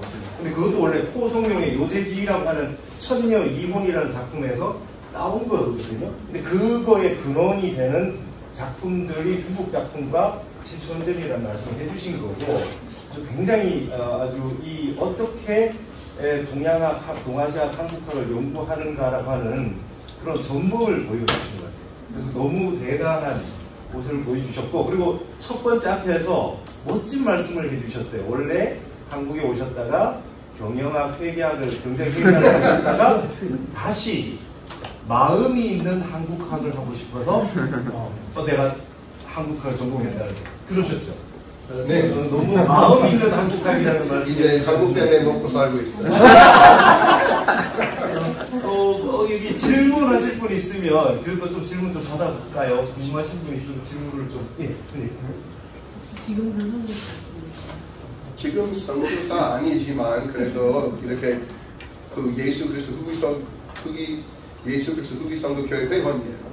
그래도 동국대학교에 깊은 관계가 있어요. 동국대학교 10년 불교가 되고. 그럼요. 그래서 물론 불교 신자들은 깊은 사랑이 있고 불교를 아주 존경스럽게 생각하는 거예요. 그래서 이렇게 동국대에서 이렇게 하여튼 아는 교수님도 많고 이렇게 제가 마음 있는 대학교. 그래서 이렇게 여기 와서 발표할 수 있는 것은 너무 고맙게 생각해요. 아까 들으셨어요. 최치원 선생의 사삼비명을 영어로 다 번역했대요. 저는 사삼비명 읽어보셨죠? 사륙별용으로 돼서 너무나 읽기 어려운 한문 문장입니다. 그걸 다 영어로 번역하셨다 하면은 선생님의 한국어와 중국 문헌에 대한 필로로기가 어느 정도 대단하신지 굉장히 느낄 수 있고, 그 책이 빨리 영어 책으로 나왔으면 저기 좋겠습니다. 이지관 지관스님, 네, 가산 문화, 불교 문화원 예. 그분들 아마 다른 곳을 기다리고 있는데 예. 내가 몇 년 전에 다 끝났고 예. 근데 다른 하여튼 내가 신라 시대 저기 고승 피명 예. 제가 다 영어로 번역했거든요. 우와. 다른 뭐 고려 시대, 조선 시대 다른 분이 번역하고 있는데 그곳을 아직도 이렇게 기다리고 있는 건지 모르겠어요. 근데 제가 코비드 있기 전에 2019년 때 가산 불교 문화원 가서 이거 혹시라도 언제 나오는지 제가 가서 직접적으로 물어봤거든요. 아직은 고옥스님이 모르는 거 있겠어요. 하여튼 많이 나왔으면 좋겠죠. 예, 정말 그렇습니다. 어쩔 수 없어요. 제가 하는 데 다 해보죠. 무슨 비명이라고 지관스님이 다 책 몇 분 오셨잖아요. 그것도 영어로 다 번역하셨습니다. 너무 대단하시고, 또 혹시 질문 있으신 분 있으신가요? 예. 그 서양에서는 그리스 로마 신화가 이쪽이 D 아닙니까? 근데 우리 대한민국에서 한국에서는 삼금사 이련스님이 쓰신 게 사실은 그 신화의 원조라고 생각을 하거든요. 그래서 우리가 이제 앞으로 대한민국 이 신화라는 것 자체가 어떤 차이성이나 창조력 어떤 미래 시대를 보장하는 거라고 생각하거든요. 그 안에 무궁무진한 이야기가 많이 들어있지 않습니까? 그래서 교수님께서 지금 채취원전을 하신 것도 그런 맥락에서 생각하지 않았나 생각이 들고요. 그래서 이런 그 삼국유사나 그런 쪽에 기이한 이런 거에 대해서 우리가 좀 더 어떻게 앞으로 발전할 수 있는 게 더 도움이 되지 않을까 한번 말씀을. 솔직하게 얘기하면 제가 선교사 때 그냥 한국 고대사, 특히 신라사에 대한 관심이 많아졌어요. 그래서 어떻게 보면 제가 소양에서는 신라사 깊이 공부하는 학자예요. 제가 접학이 없어요. 고대 신라 공부하는 학자예요. 어떻게 보면. 그리고 제가 자라나면서 그리스 신화, 로마 신화 등 관심이 있었어요. 그런데 제가 한국에 와서 한국 특히 삼국유사 이렇게 읽게 되었고 정말 이렇게 아주 좋아하게 됐어요. 이렇게 소양에서는 사람들이 한국의 문화 그리고 기본적인 그런 것을 이해하지 못했기 때문에 내가 열심히 하면 그것을 하여튼 많은 사람들에게 알려줄 수 있어요. 그래서 지난 30년 동안 계속 한국 문화, 특히 신라 시대사, 그리고 뭐 신라 관련된 그런 얘기 엄청 많아요. 비유적으로 많아요. 그래서 그런데 잘 설명하려고 하면 모두 다 알아야 되는 거예요. 그것이 힘든 거예요. 그래서 그냥 할 수 있는 한, 그리고 한국 사람들 정말 재미있는 스토리 엄청 많아요. 그것을 그냥 할 수 있는 한 그냥 제가 소개하고 있어요. 그리고 요즘 한국 사람들이 열심히 하고 있어요. 인터넷에서 재미있는 얘기, 블로그나 그런 것이 많죠. 그리고 그 신화가 새롭게 현대 사람들 좋아할 수 있게끔 한국 K-드라마나 그런 것이 있죠. 아니면 영화나 그런 것이 있죠. 그래서 그것은 이 옛날 스토리가 지금도 한국 사람들에게 중요하다고 알게 되면 다른 사람도 그 중요성 알 수 있어요. 제가 이상한 사람이에요. 옛날 사람, 고대사 좋아하는 사람. 물론 제가 고대에서 살았는지 내가 잘 어울릴 수 있는지 모르겠지만 그런데 내가 그냥 그 시절 좋아해요. 그리고 하여튼 한국 사람들에게는 진짜 중요한 거예요. 왜냐하면 어떻게 보면 한국 문화의 뿌리예요. 그래서 그것을 이렇게 더 많은 사람 공부하고 알리면 좋은 거예요. 나만이 해결할 수 있는 것이 아니에요. 선생님께서 원래 이제 채취원전을 이번에 해주셨는데요. 원래 또 이제 주제로 하나 생각하셨던 게 화랑세기였어요.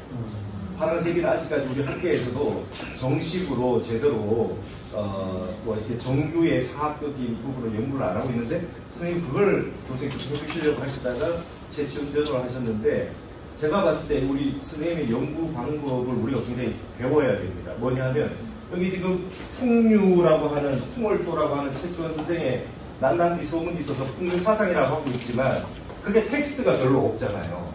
그런다고 했을 때 여기 있는 이런 채취원전과 같은 이런 문헌을 가지고 문화와 그다음 거기 있는 문학적인 요소를 노출해서 중국과 다 비교하고 그거에 비해서 중국의 풍류와 뭐가 다른가를 지금 다 설명해 주신 거예요. 그러니까 이러한 연구 방법이 우리가 고대 문헌이 많이 유실돼서 연구를 잘 못하고 있는 우리 입장에서는 이런 문화적인, 그 다음에 이제 문학, 옛날 스토리 이런 부분들을 적극적으로 활용해서 연구를 해야 된다는 모습을 보여주셔서 우리에게 굉장히 중요한 우리 고대 사상사, 그 다음에 신라 고려 연구하는데 굉장히 중요한 것을 보여주신 것 같아요. 뭔가 그런 걸 보여주시기 위해서 채취원전이나 파란세기 같은 거를 해서 그것에서 한국의 근원을, 뿌리라고 하셨잖아요. 뿌리를 뽑아내야 된다고 말씀을 해주신 것 같은데요. 선생님, 그 한국학, 그 다음에 불교나 뭐 다 통과해서 한국학을 연구하는데 한국 사람들의 입장에서, 우리 연구자 입장에서 어떤 부분을 좀 가장 관심을 가지고 좀 중점적으로 좀 더 연구했으면 좋겠는지 그 스님 보시기에 한번 좀 어떻게 한국 사람들이 이렇게 한국학에서 무엇을 또 공부했으면 좋겠다는 그런 어떤 말이에요. 관점이나 어떤 뭐 좀 이렇게 좀 했으면 우리가 외부에서 봤을 때 좀 부족해 보이시는 거 이런 게 있으신가요? 솔직하게 얘기하면 부족한 게 없긴 없지만 근데 물론 요즘 어떻게 보면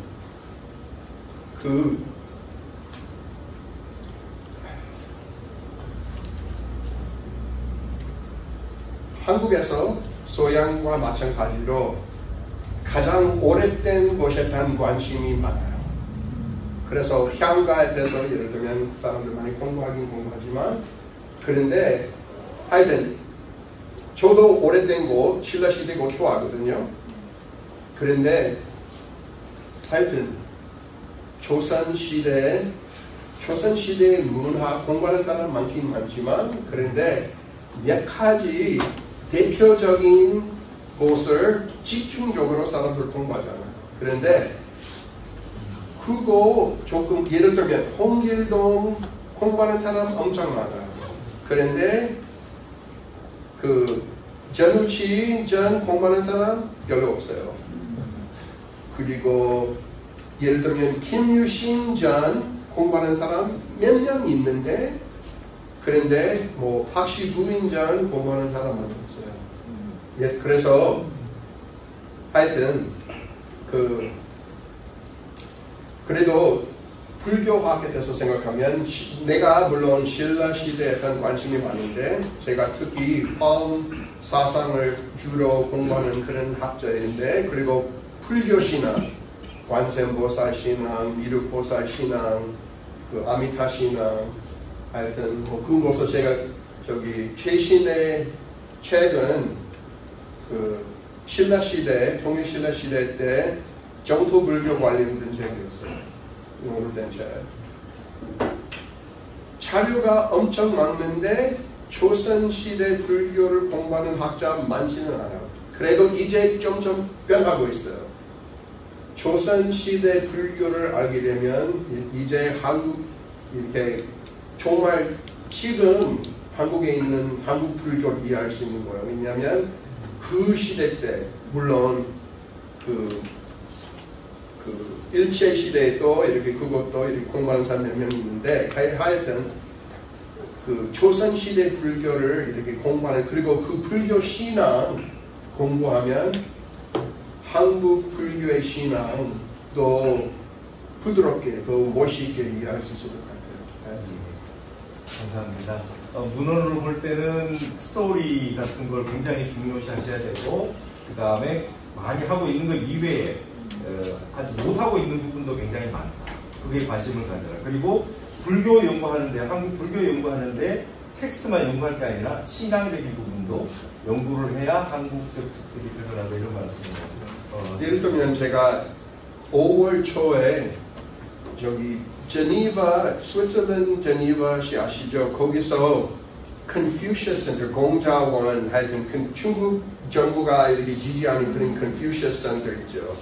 하여튼 제가 중국, 일본, 한국 종교를 비교하는 국제학술대회 다녔는데 아마 그리고 어떤 사람들이 이렇게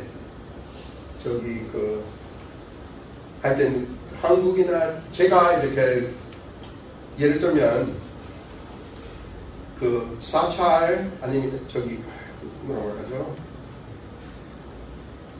불교 공물 같은 거 파는 데가 있죠. 그리고 거기서 봉투 안에서 이렇게 무슨 운마지 다라니 뭐 그런 거 하여튼 제가 그것에 대한 논문을 그것 관련 발표를 했었어요. 하여튼 아무리 한국이 중국과의 관계가 있어도 공통점도 많고 다른 점도 있어요. 그리고 뭐 중국에서는 신이 엄청 많아요.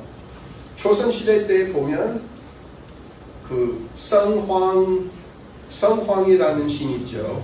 선왕으로 이렇게 변하게 됐는데 그런데 중국에서 여러 가지 예를 들면 소금을 파는 그런 사람들 믿는 신이 있어요. 그리고 예를 들면 그 배를 끌고 다니는 예를 들면 뭐 큰 배를 끌고 다니는 사람들도 또 다른 신이 있는 거예요. 어떤 학자가 저기 하버드에서 가르치는 친구가 혹시라도 그런 신이 한국에 있는지, 왜냐면 중국 사람들이 한국으로 이사온 사람이 많죠. 근데 그런 연구가 많지는 않아요. 북두칠성 신앙이 있죠. 그리고 뭐 여러 가지 하여튼 도교적인 그런 신이 있긴 있겠지만, 그런데 그곳에 대한 연구 별로 많지는 않아요. 물론 기본적으로 뭐 그 신중 통북여지 성남이라든지 그리고 그 세종실록 그 지리지 있죠. 뭐 그것에 대해서 어떠한 그 신을 모시는 장소가 있는지 하여튼 그런 연구가 있으면 한국, 중국, 일본 공통점, 다른 점 하여튼 이해하는데 중요한 거예요. 어떻게 보면. 또 그분들 질문 하나 얘기. 교수님이 중국 그리고 한국 역사와 불교 문화에서 많이 알고 계시는데 한국에서 이제 젊은 세대 들어오면서 불교와 역사에 관심이 점점 없어지고 있어요. 그 젊은 세대를 위해서 교수님 어떤 이야기를 하고 싶은지 듣고 싶습니다. 우리는 이제 외국에서 와가지고 한국 불교 교육을 문화 교육을 이런 많은 경험을 가지고 있는데 한국에서도 이제 관심이 많이 가지게끔 그 젊은 세대를 위해서 어떤 이야기를 해주고 싶은지 듣고 싶습니다. 그것이 진짜 어려운 질문이에요. 어떻게 보면 제가 그리고 솔직하게 얘기하면 대학교 교수들이 특이한 사람들이에요. 아주 드물고 보통 사람들 좋아하지 않는 것에 대한 관심이 많죠. 그런데 옛날 책 그리고 역사를 공부함으로써 그 한국 사람들 이렇게 내가 어떠한 사람인지 어디서 왔는지 예를 들면 신라시대 때 고려시대 때 여성들이 이렇게 귀족에서는 저기 남자 아무리 저기 그 학문을 이렇게 많이 공부하지 못했어도 그래도 좀 더 자유롭게 생활할 수 있었어요. 조선시대에 들어가면서 유교 사상을 강하게 받아들이고 그리고 어떻게 표현할까요? 그리고 진짜 조선시대 때 화편이 많아서 인구가 많아졌어요.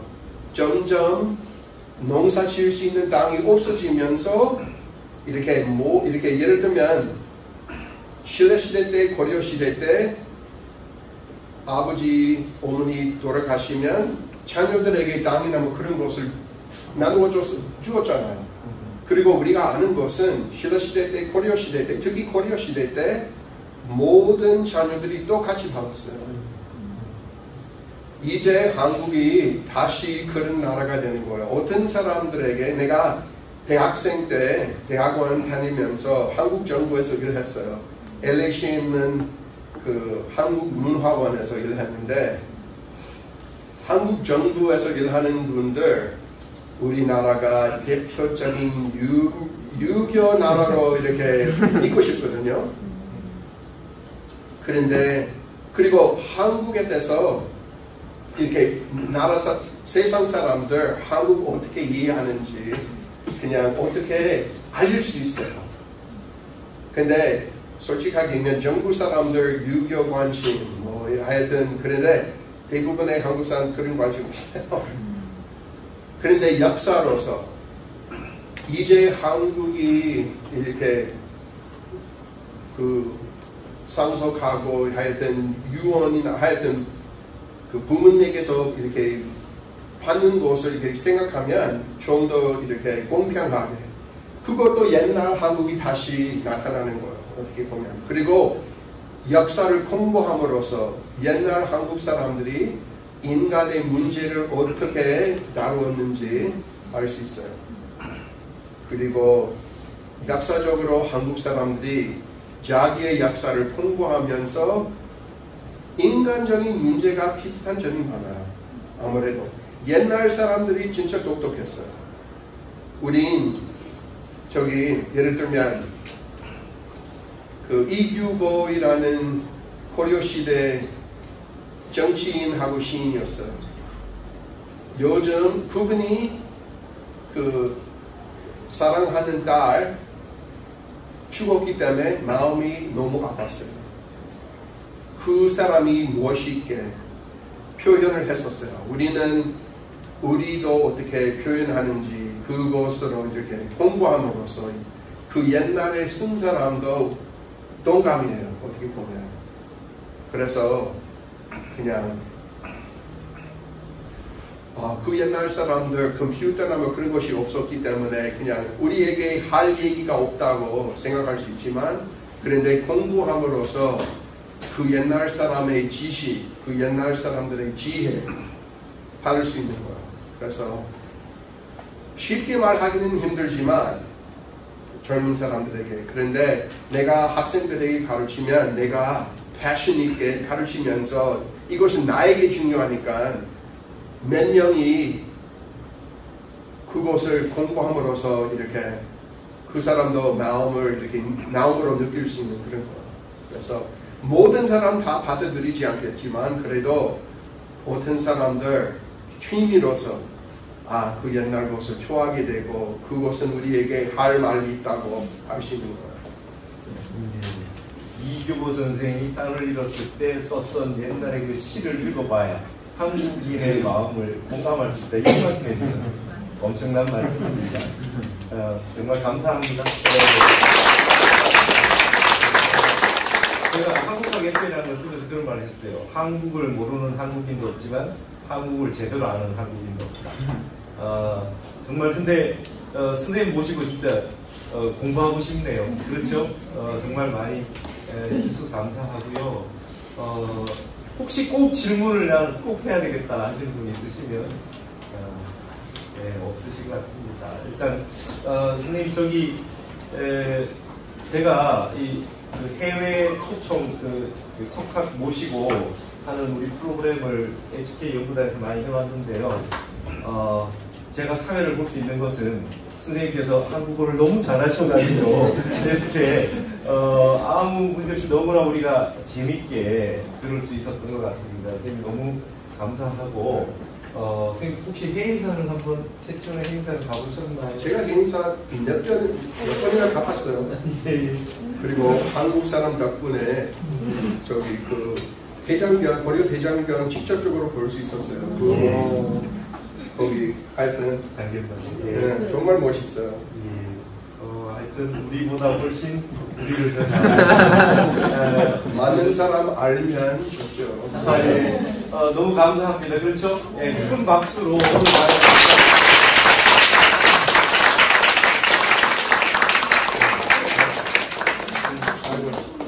한국말 하는 약점을 이렇게 봐주셔서